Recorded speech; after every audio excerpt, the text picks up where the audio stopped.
Hello everyone, welcome on Exampur and welcome on today's new short video class.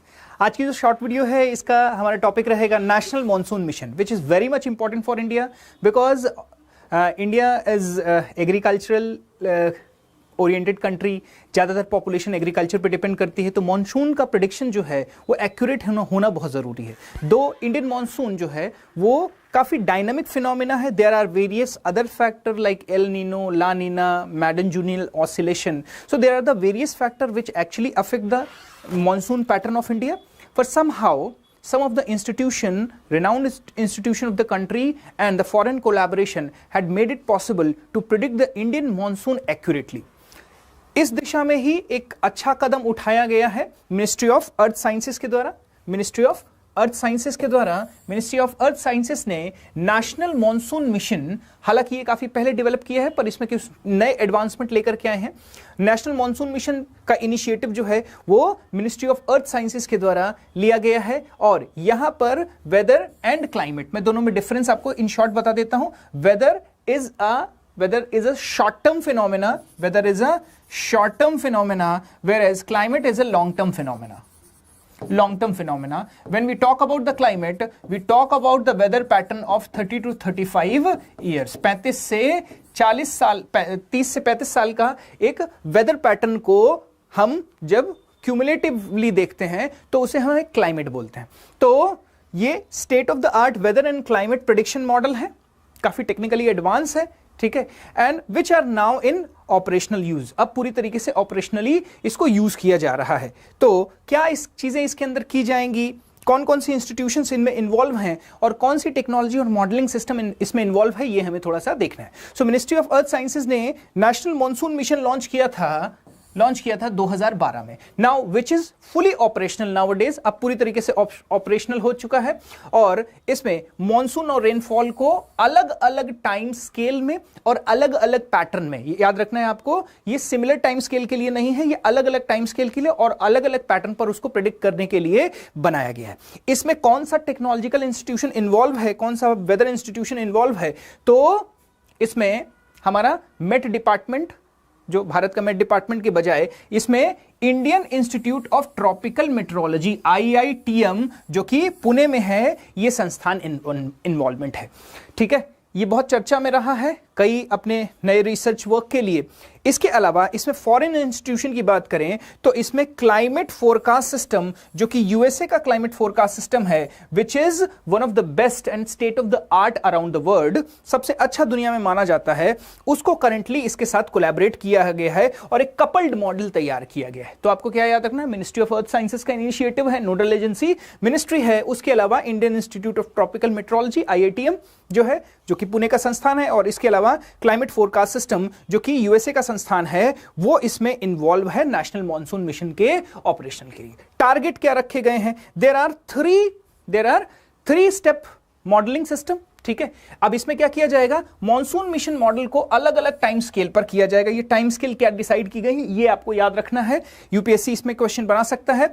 एक seasonal time scale रखी गई है for whole monsoon season, ठीक है। भारत में मॉनसून की एंट्री अमूमन 1 जून से मान ली जाती है और सितंबर तक मॉनसून माना जाता है भारत में, ठीक है। तो इन 4 महीनों के दौरान 4 मंथ्स का एक सीजन, 4 मंथ्स का एक सीजन का मॉडलिंग होगा।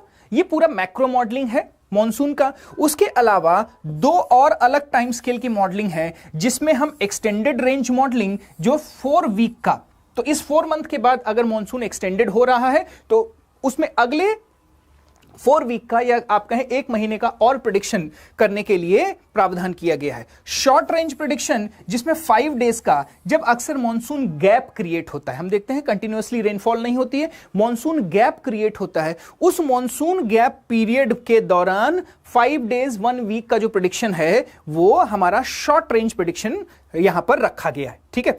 अब ये पूरी तरीके से इनिशिएट और कोऑर्डिनेट हो चुका है सारे इंस्टीट्यूशन के द्वारा और ऑपरेशनलाइज हो गया है, ठीक है। फॉरेन इंस्टीट्यूशन कौन इसमें इन्वॉल्व है, अमेरिका का क्लाइमेट इंस्टीट्यूशन जो है वो इसमें इन्वॉल्व है, ठीक है।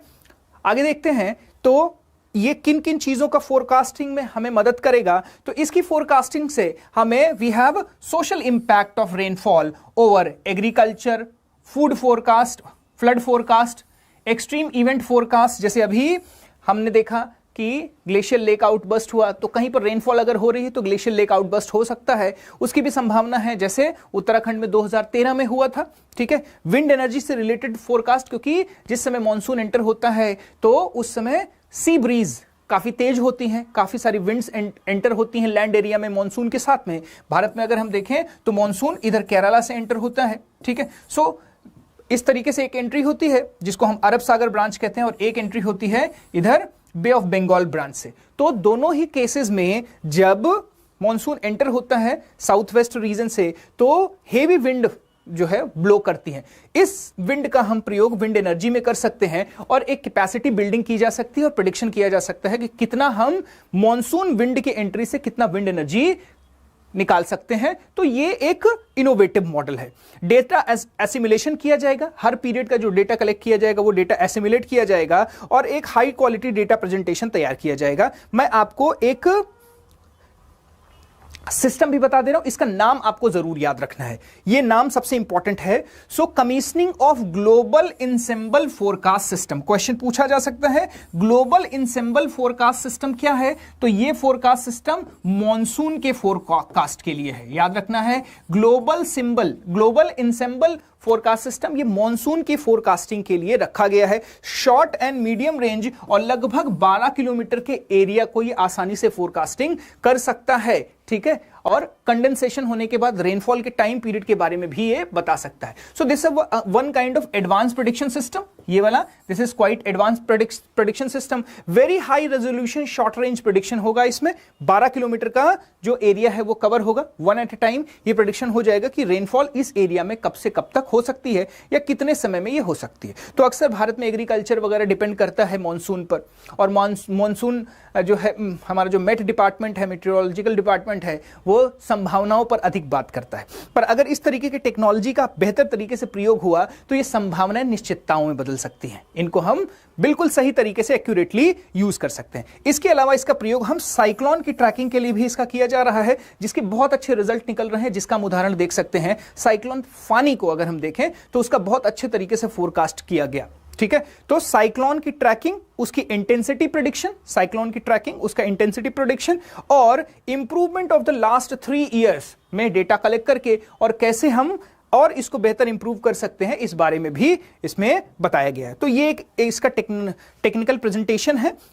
वेरिएशन दिखाया जाता है, किस समय ज्यादा मॉनसून हाई पीरियड में रहेगा, पीडीएफ वेरिफिकेशन इसको दिखाया गया है। फ्यूचर में किस टाइम में किस समय में मॉनसून हेवी रहेगा, हाई रहेगा, किस एरिया में रहेगा, इस तरीके का प्रेडिक्शन चार्ट जो है, ऐसा एक डेटा मॉडलिंग यहां इसमें तैयार होता है। ठीक है, तो ओवरऑल अगर हम देखें तो मॉनसून मिशन डायनेमिक मॉडल, इसको पूरे मॉडल को कहा जाता है। मॉनसून मिशन डायनेमिक मॉडल जो है वो हर सीजन के लिए ऑपरेशनल किया जा सकता है। अभी हम मॉनसून में इसको ऑपरेशनल कर रहे हैं। ठीक है, और ये हर एक पीरियड में रेनफॉल, टेम्परेचर, रेनफॉल, ठीक है, so it prepare operational seasonal forecast of monsoon, rainfall and temperature during hot and cold weather season. तो एक तरीके से देखें तो इसको हर एक सीजन में प्रयोग किया जा सकता है, hot and cold weather season में इसको प्रयोग किया जा सकता है। ठीक है, तो इसी वजह से इसको डायनामिक मॉडलिंग कहा गया है। तो अभी हम इसको मॉनसून पीरियड में यूज कर रहे हैं, आने वाले टाइम में हम दूसरे पीरियड्स में भी इसको यूज कर सकते हैं। ठीक है, इसमें एक तरीके का एल्गोरिदम डेवलप किया गया, मैथमेटिकल एल्गोरिदम डेवलप किया गया है, जिसमें जो बहुत डायनामिक फिनोमिनाज हैं, जैसे मॉनसून इंट्रा सीजनल ऑसिलेशन। ठीक है, ऑसिलेशन मतलब मॉनसून का आगे पीछे होना। इसी तरीके का जो मैडन जूलियन ऑसिलेशन होता है, ठीक है, ये भी एक ऑसिलेशन है, मैंने एक क्लास में पढ़ाया हुआ है, मैडन जूलियन ऑसिलेशन। इसमें भी विंड जो है वो ईस्टवर्ड मूव करते हुए इक्वेटोरियल रीजन में जाती हैं और ओशन रीजन में नमी गेन करके रेनफॉल भी उसी तरीके से आगे बढ़ती चली जाती है मैडन जूलियन ऑसिलेशन में। तो इनके प्रेडिक्शन के लिए भी इसमें जो है डेटा असेंबलिंग और डेटा एनालिसिस और डेटा प्रेजेंटेशन इसमें रखा गया है। Development of an index to predict the genesis and evolution of tropical cyclone.